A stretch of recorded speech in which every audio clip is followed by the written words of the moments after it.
Representative Ream moves House File 1983 be laid over for possible inclusion. And with that, Representative, would you like to tell us about your bill? Yes, thank you, Madam Chair. So I'm here to present House File 1983. It is an honor to be here representing the people of Minnesota who are working towards a cleaner, greener energy future. Thank you to the previous author. This House File will be great for establishing a goal, a North Star, if you will, on existing buildings. And with that, without further ado, I will pass it on to our testifier. Okay, go ahead and begin with your testimony, Mr. Kelly. Thank you, Chair and members. Thank you to Representative Ream for carrying the bill.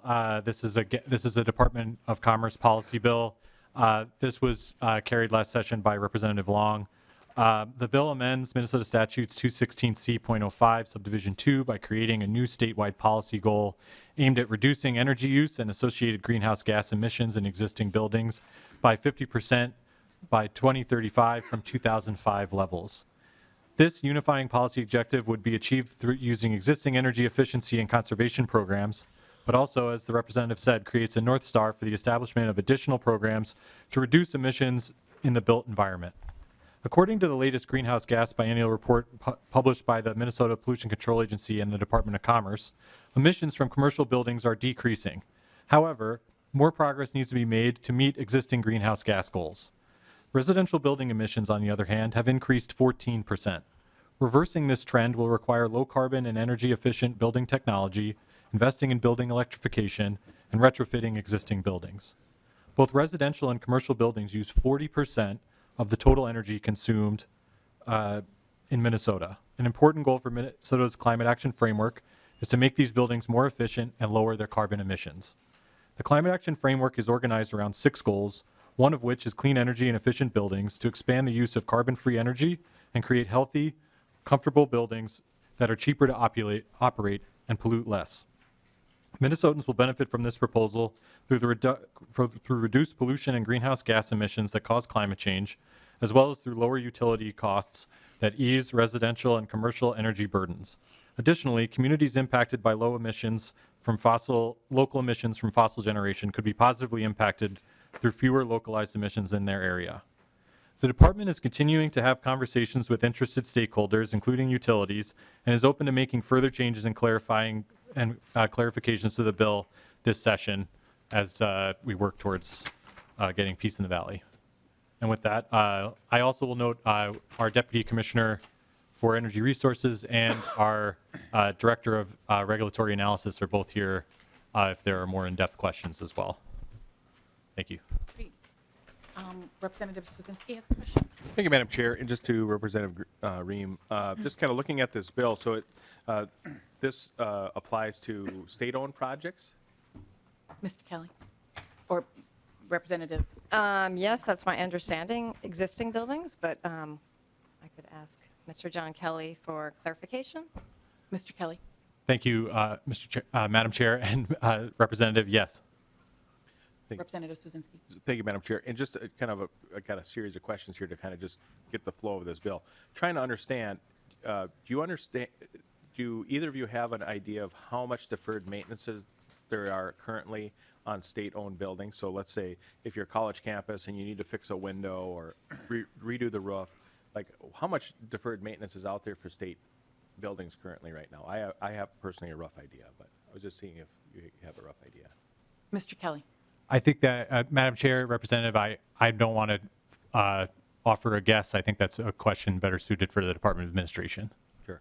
I mean, thank you, Madam Chair. It's my understanding that there's multiple billions of dollars of deferred maintenance when it comes to our current state-owned assets, let alone other assets across the state, whether it's privately owned or business-owned or whatever. And I'm just trying to wrap my mind around it. We already have a multi-billion-dollar shortfall when it comes to investing in our infrastructure that we're already behind, that we already don't have enough money for, that we're probably not going to do with any bills moving forward. And I understand, energy efficiency, I get it over time if you do the project, but by making the projects more expensive, which I don't believe this actually reduces the cost of anything, this just actually adds more paperwork And from what I can tell, it's just going to be more difficult to actually do more projects moving forward. Like, how do we fix more of our buildings when we already don't have enough money, but then we're adding this stuff on these? I mean, it just seems like, and with the carbon-free bill that we just passed, it seems like this is, kind of another thing. Kind of last week, we heard the bill with the storage that adds cost and kind of presses it down for financial, political reasons or whatever it might be. That, one of these things just doesn't really add up when it comes to doing what the state needs to do. Am I wrong in that? Representative Ream? Thank you for your question. So my understanding is that this is a goal, and the IIJA has funding that we can tap into and work with in tandem to improve upon the existing buildings we have. So it's not going to cost us anything. It's a new goal, North Star, and I think it's going to allow us to create better, more improved buildings that are, more efficient. Mr. Kelly, did you have anything further to add to that? Madam Chair, Representative, I would agree with Representative Ream in that this is a goal. The existing ECO Act, the Natural Gas Innovation Act, the current SIP program, all of those are tools in the toolbox towards getting towards this 50% reduction goal. In addition to that, there are billions of dollars in federal programs around energy efficiency from the Inflation Reduction Act and from the infrastructure bill to help existing buildings, both commercial, residential, and yes, state buildings, achieve those goals. I'm going to stay in this lane and not speculate on whether or not there are a bonding bill or several large bonding bills, but I know that deferred maintenance is typically included in bonding asks both from the state and from our colleges and universities. Thank you, Mr. Kelly. Representative Swazinski. Thank you, Madam Chair. So are you saying that that we have to pass this goal in order to get those the Inflation Reduction Act money? I don't think that's what he was saying, but Mr. Kelly? Madam Chair, Representative, no. Okay. Representative Swazinski? All right. Thank you. Thank you. Any other questions at this point? Representative Bierman. Thank you, Madam Chair. And I just want to thank Representative Ream for bringing the bill forward. Goals are very important in this area of energy reduction. When you put a focus on it, you improve what you measure. And so I think this is key.